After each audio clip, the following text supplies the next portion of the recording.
It is time to take your dreams seriously. It is time to be truthful about what it is that you want out of your life, what dream you want to achieve, what goal you want to achieve, what manifestation you want to achieve. Why? Because being honest is the first doorway or key to the doorway to opening up opportunity to that dream or that goal. Your core beliefs around your dream and your worthiness for that dream will affect how actively or how inactively you go after it. So it's important that first you're honest about what it is that you want, because anything is possible. We live in a quantum universe, it's a quantum existence. Anything is possible.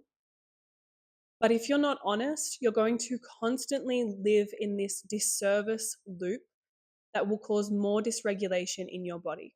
And it will cause more core beliefs that don't serve you or that are not truthful to your authority and authenticity to arrive.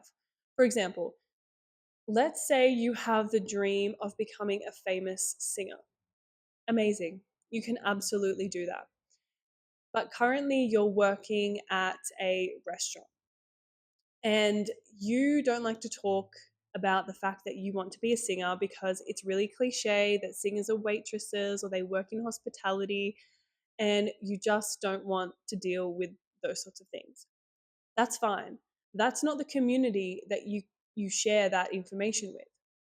The community that you share your dreams with is your closest friends, maybe your family, maybe a coach that you hire to help change your belief systems, maybe fellow singers, maybe other artists. You don't have to tell everyone, but being honest about your dreams means that you first have to tell yourself, recognize that within yourself, and then share it with at least one other person, because you need that further support. You need that sounding board or that bouncing board of someone else saying, yes, you can, even when you feel like you can't. So pick your community wisely. It doesn't have to be everyone. You don't have to post it online that you want to be a famous singer. You just need one really good cheerleader in your corner. Okay, so you've been honest about your dream of being a singer. You're still working at the restaurant. But for some reason, when you get an audition or a whatever it's called for when you have to perform for someone, to maybe perform at a stadium or get an ad or a job in a movie or on a soundtrack, you keep missing out. Now, I know in entertainment, it's really not, I don't want to say hard because I don't want to push that narrative, but it can seem really competitive that there are all of these people out here wanting to be artists and there are so few jobs. Okay, that's the belief system. But it's actually got nothing to do with the external factors. It has nothing to do with the casting agent. It has nothing to do with the casting director. It has nothing to do with your agent. It has everything to do with you. If you believe that you are going to fail every audition because you're not good enough and you shouldn't be a singer and you shouldn't have this silly dream, then you're going to fail. You're expecting to fail. This is where a lot of people, not just artists, people with dreams go wrong. They put the expectation of failure on them because expecting to fail hurts less than expecting to succeed and failing anyway. Does that make sense?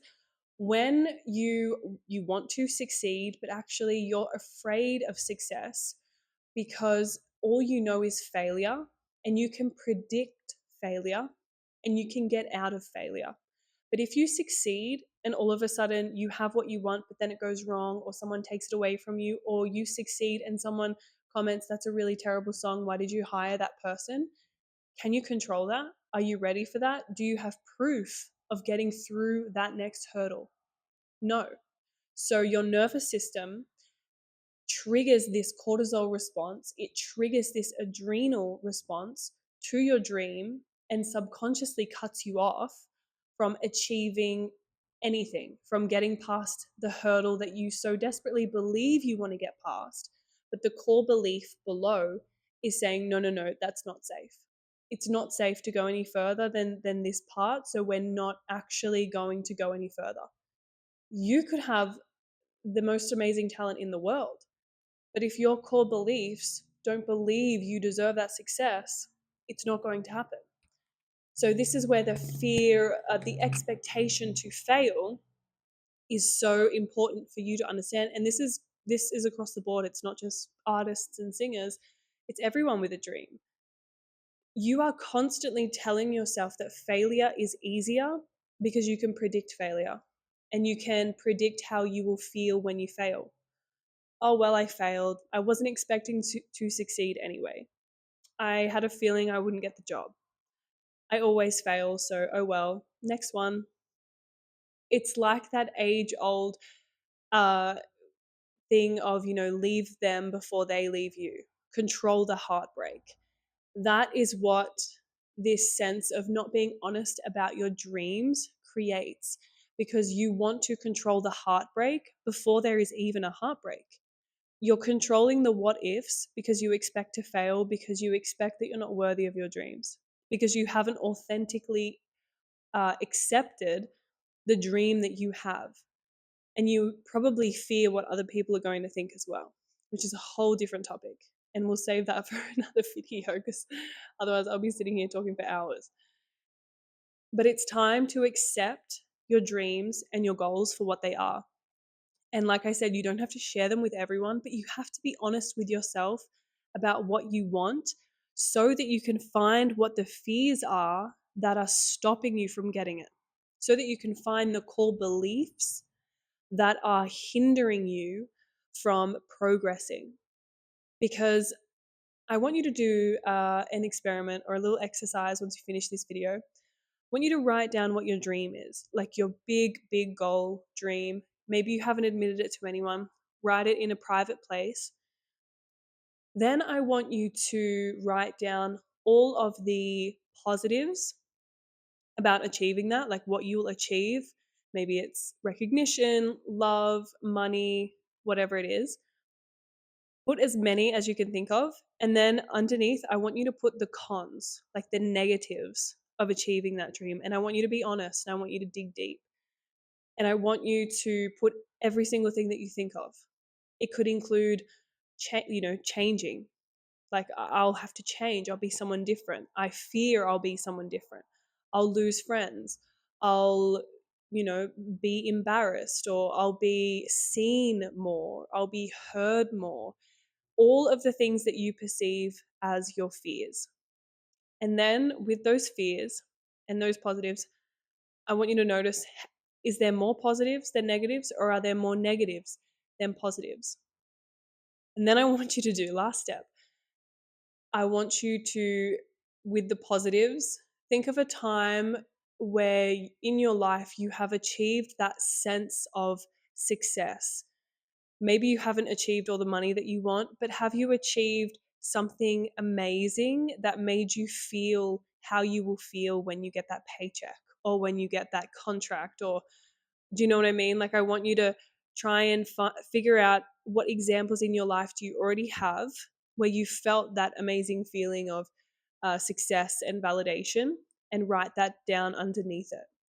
And then I want you to do the same for the negative fears. I want you to write down the experiences or the examples you can think of that are connected. So if it's a fear of being heard or seen, maybe someone made you feel bad or criticized when you were younger over something that's not related to being a singer, but it's coming up because your body is taking the trigger of when that happened when you were younger, and it doesn't want to experience it again. So it's trying to protect you from it, even though it has nothing to do with you being a singer. It has everything to do with this fear of being seen and heard. That's the core belief. So I want you to separate your dream from the core beliefs. And I want you to understand that you and your core beliefs may have nothing in common with the dream or the goal that you have, meaning that you may have no negative experiences with this dream or this goal so far, but the negative experiences, the traumas, the feelings that are coming up for you in relation to that dream are to do with you. and your past experiences. Your ego is trying to keep you safe. The reticular activating system filters in your brain are trying to prove you right all of the time, which means if you have a core belief that it's not safe to be seen, it's not safe to be heard, it's not safe to be authentic and truthful about my desires, then you are going to see that evidence in your reality. You are going to notice when people put you down or put others down about their dreams. You are going to be more aware of the negative self-talk and the negative self-belief in your life, in your community, in your family. When you change those filters, and when you rewire the core beliefs to believe that it is safe to be seen, it is safe to be heard, it is safe to chase after my dream and be authentic, then your filters, your reticular activating filters, are going to notice and become more aware of all of the positive experiences with being seen and heard and noticed. And then all of a sudden, there are going to be opportunities that were already there in your reality, but you're just noticing them now because your reticular activating system has been rewired or reprogrammed to that frequency, to that channel, to that program. You know how when you're flicking through Netflix, or back in the old days when you would flick through channels of the TV, that's your subconscious mind. If you want a better station to listen to, if you don't want to listen to the depressing news and the fear mongering, change the channel, change the program, watch something good and feel good, and it will change how you view the program, the reality, the channel. Okay, so it's time to get honest about your dreams, because the more honest and authentic that you are about your dreams, the more authority you can take in your reality.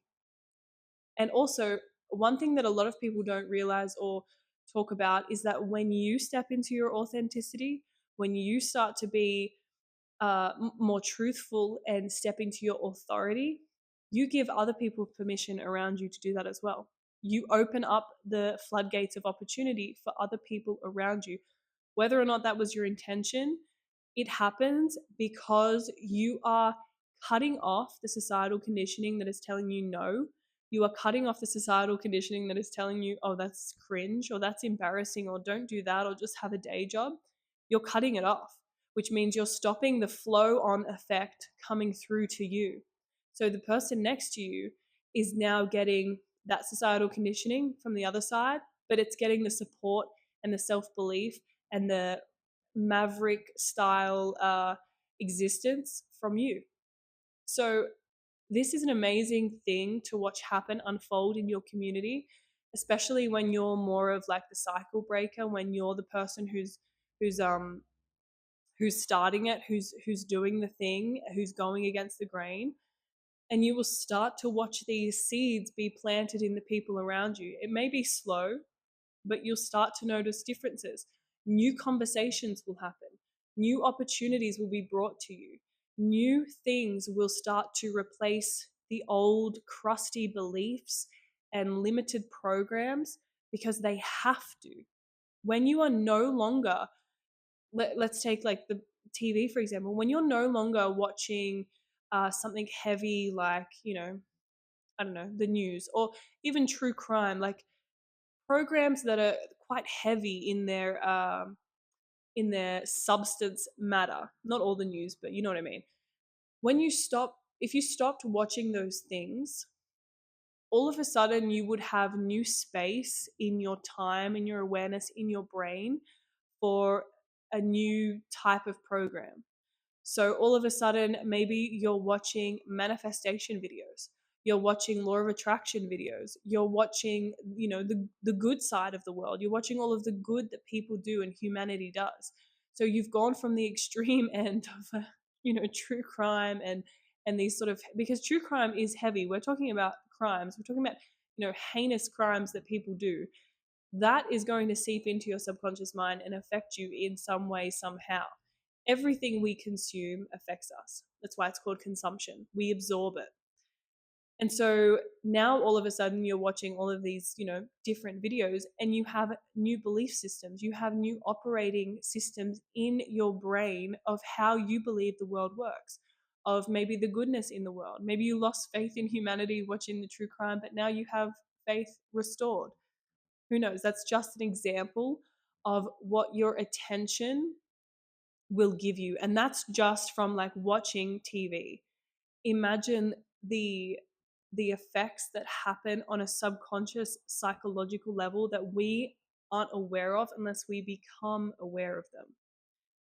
So the moral of this video is to now become aware of all of the opportunity that you currently have in your life for your dreams, and there may seemingly be none, and then start to get honest and truthful about what it is that you want. Start to change the conversation with yourself around what it is that you want, because everything is possible. It's not an if, it's a when. You will achieve what you want. And start to watch the micro shifts, the quantum shifts, the huge leaps that happen. Someone may contact you out of the blue. You might meet someone. You might, all of these possibilities will exist because you have suddenly become truthful about what it is that you want.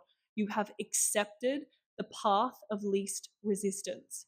You are not fighting your dreams anymore, and you are flowing with its energy, with the acceptance, with the presence of peace within. I'm so excited for you to do this, and thank you so much for tuning in to this video, and I'll see you again soon.